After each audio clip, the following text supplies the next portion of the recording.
سیدنا ایوب علیہ السلام کا قصہ۔ ایوب علیہ السلام انبیاء کی جماعت میں سے ایک ہستی ہیں۔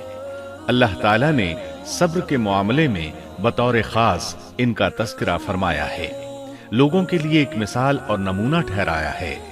آپ کا نسب نامہ یوں ہے: ایوب بن موس بن رازح بن عیس بن اسحاق بن ابراہیم علیہ السلام، یہ سیدنا اسحاق علیہ السلام کی نسل میں سے ہیں۔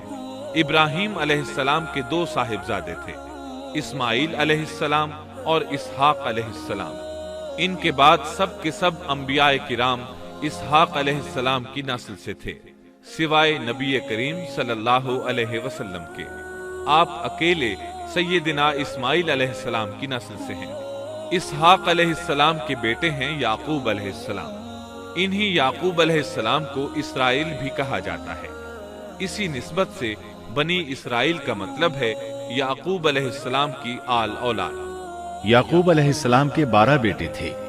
ان کے بیٹوں کو اسباط بھی کہتے ہیں۔ ان کا تذکرہ قرآن میں بھی آتا ہے۔ اب سوال یہ ہے کہ جن اسباط کا تذکرہ قرآن مجید میں انبیاء کرام علیہم السلام کے ساتھ کیا گیا ہے، کیا وہ یعقوب علیہ السلام کے بیٹے تھے یا ان بیٹوں کی اولاد میں سے تھے؟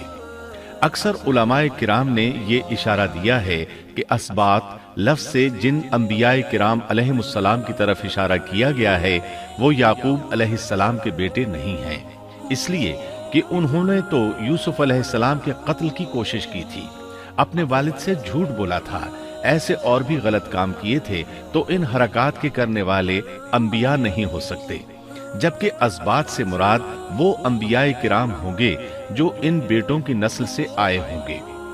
بنی اسرائیل کے 12 قبیلے تھے اور قبیلے کو سبط بھی کہتے ہیں، اس لیے انہیں اسباط بھی کہا جاتا ہے، یعنی بنی اسرائیل ان قبیلوں میں تقسیم ہو گئے۔ اسی طرح سیدنا ایوب علیہ السلام سیدنا اسحاق علیہ السلام کی اولاد میں سے ہوئے۔ سورہ انعام آیت 84 میں اللہ فرماتے ہیں: اور اس کی اولاد میں سے داؤد اور سلیمان اور ایوب اور یوسف اور موسیٰ اور ہارون۔ تو یہ سب کے سب سیدنا ابراہیم علیہ السلام کی نسل سے تھے۔ ایوب علیہ السلام بھی اللہ تعالیٰ کے نبی اور رسول تھے۔